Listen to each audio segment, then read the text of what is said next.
하나님 말씀은 출애굽기 20장 18절에서 26절 말씀입니다.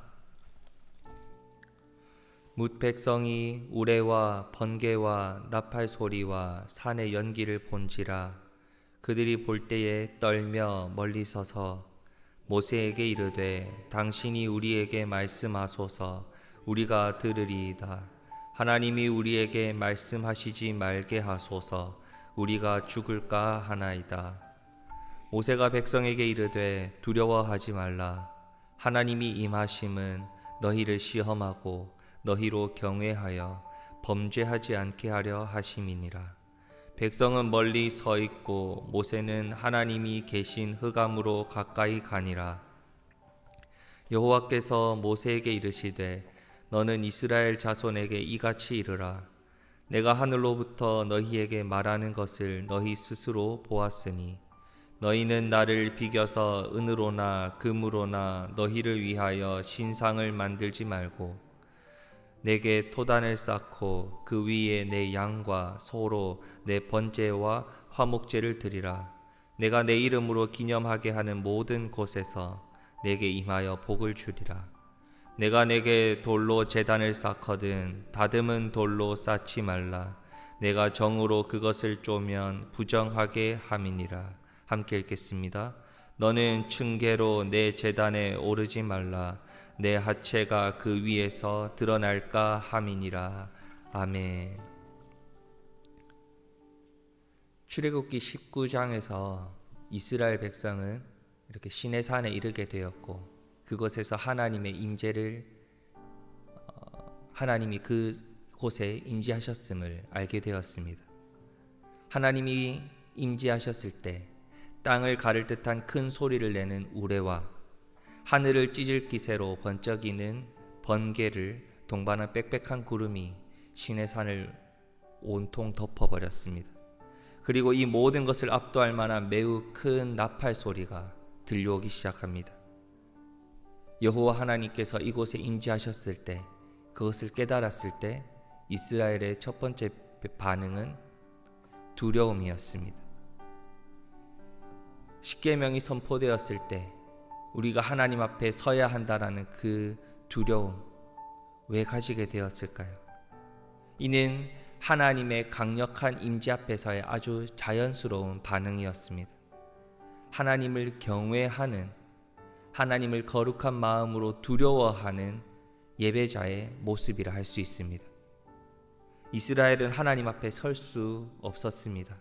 창세기 3장 8절에 보면 동산에 거니시는 여호와 하나님의 소리를 듣고 아담과 그의 아내가 여호와 하나님의 낯을 피하여 숨었다라고 기록을 합니다. 우리 안에 죄가 있기 때문에 죄인이기 때문에 그 죄를 가지고서 하나님 앞에 선다는 것이 곧 죽음이라는 것을 알았기 때문에 하나님 앞에 두려운 마음을 가질 수밖에 없었습니다. 오너에 기록된 대로 그때 처음 이 이스라엘 백성은 다른 반응을 보이기 시작한 겁니다.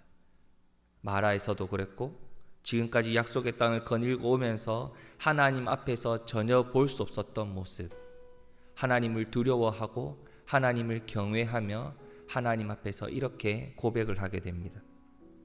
말씀하옵소서 우리가 듣겠나이다.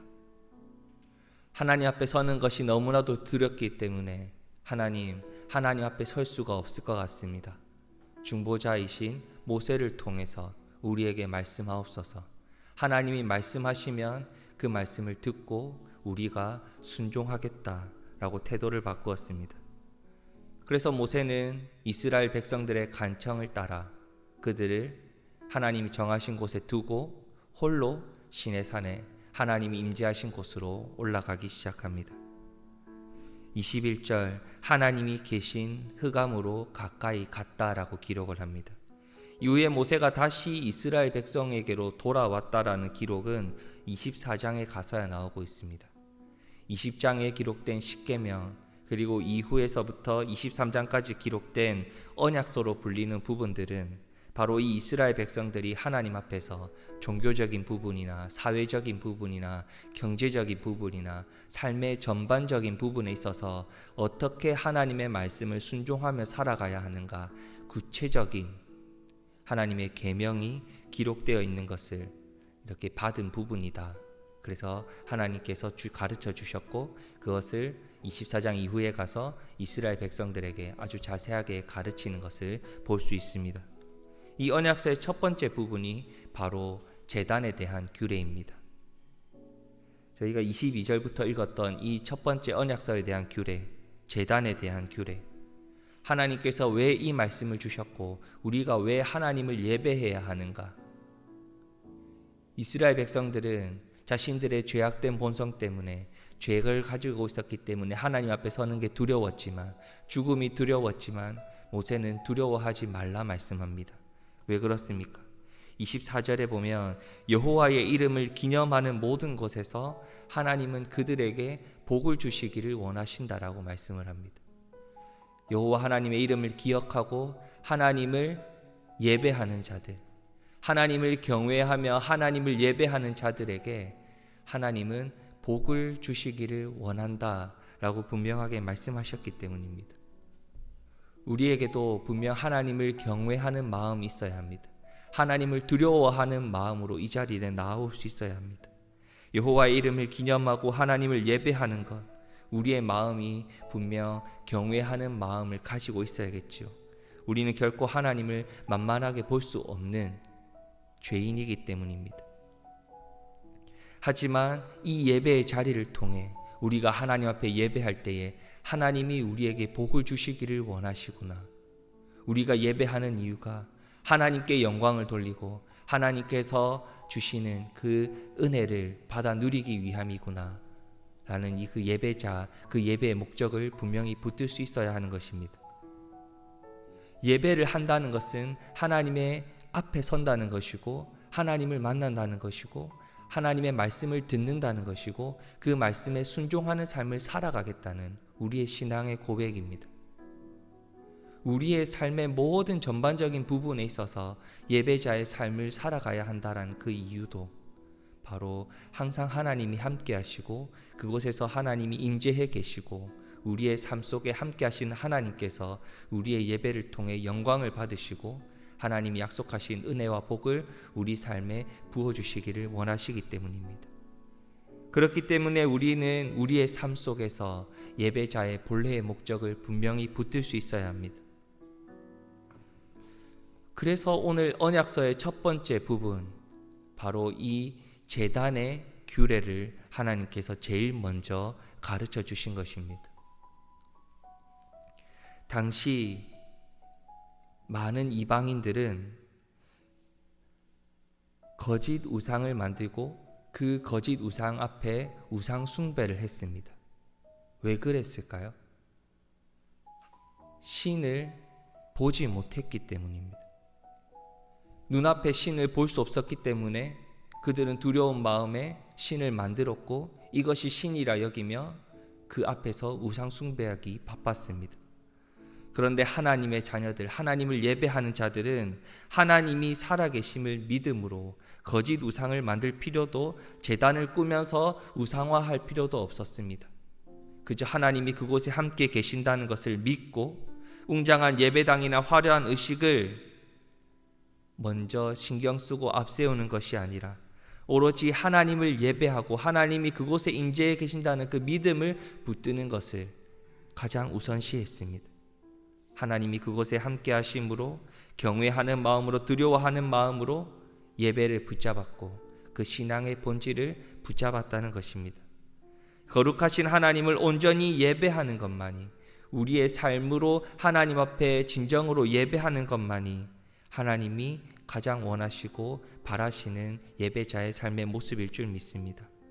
우리는 어떻게 하나님 앞에 설 수 있습니까? 우리는 어떻게 하나님을 예배해야 합니까? 우리는 결코 우리 스스로 하나님 앞에 설 수 없습니다.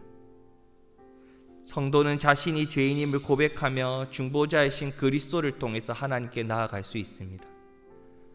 하나님을 예배해야 하고 예배자의 삶을 살아가야 하는 우리에게 하나님이 그 유일하신 방법으로 하나님 자신을 내어주신 것입니다.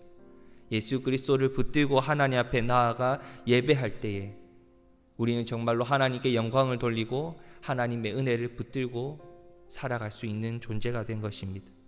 예수 그리스도께서 십자가를 왜 지셨을까요? 예수 그리스도께서 왜 십자가에서 피 흘려 죽으셨습니까? 왜 3일 만에 다시 살아나셔서 우리에게 부활의 참 소망이 되셨을까요? 하나님이 사랑이시기 때문입니다. 하나님이 사랑하셔서 우리를 창조하셨고 우리를 통해 예배 받으시기를 원하시고 영광 받으시기를 원하시기 때문입니다. 우리는 그 목적을 분명히 붙들 수 있어야 합니다. 예배가 우리의 삶에 우리의 욕심을 채우고자 하는 수단이 아니라 우리 삶의 내 삶의 목적을 달성하기 위한 수단이 되는 것이 아니라 우리 삶의 목적은 그저 우리를 만드시고 우리를 인도하신 하나님이 기뻐 받으시는 예배를 드리는 삶을 살아가야 합니다. 여호와의 이름을 기념하는 곳마다 하나님을 예배하는 자리마다 하나님은 분명 세상이 가져다 줄 수 없는 은혜와 복을 주시겠다 약속하셨습니다. 하나님을 예배하는 자리, 늘 하나님을 두려워하는 마음과 경외하는 마음으로 하나님이 기뻐하시는 예배를 온전히 붙들어서 세상이 계속해서 가져다 주고자 하는 두려움이나 염려를 다 하나님의 은혜로 바꾸어 버리시기를 소망합니다. 우리의 삶이 힘들고 지칠 때 예배를 통해서 하나님이 가져다 주시는 진정한 위로를 붙들고 오늘을 살아가시기를 소망합니다.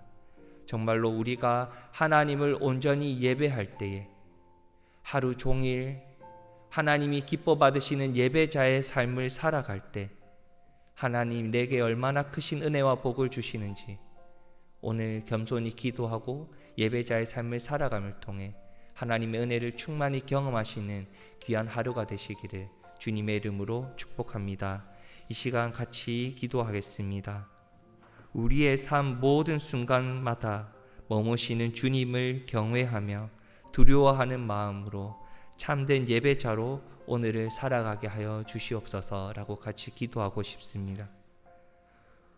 우리의 삶의 예배가 하나님이 기뻐 받으시는 예배가 되며 내 욕심이나 내 자랑이나 내 목적이 달성되는 수단이 되지 않도록 우리의 교만한 마음을 하나님 붙들어 주시옵소서, 내려 주시옵소서. 온전히 하나님을 경외하는 마음을만 우리의 삶 속에 가득하게 하여 주시옵소서라고 기도하고 싶습니다. 또 기도하실 때에 내일 주일 예배를 위해서 같이 기도하겠습니다. 여러 가지 상황이 참으로 어렵지만 우리가 기도하며 준비했고 설립 기념주일로 내일 9시와 11시에 함께 예배하고자 합니다.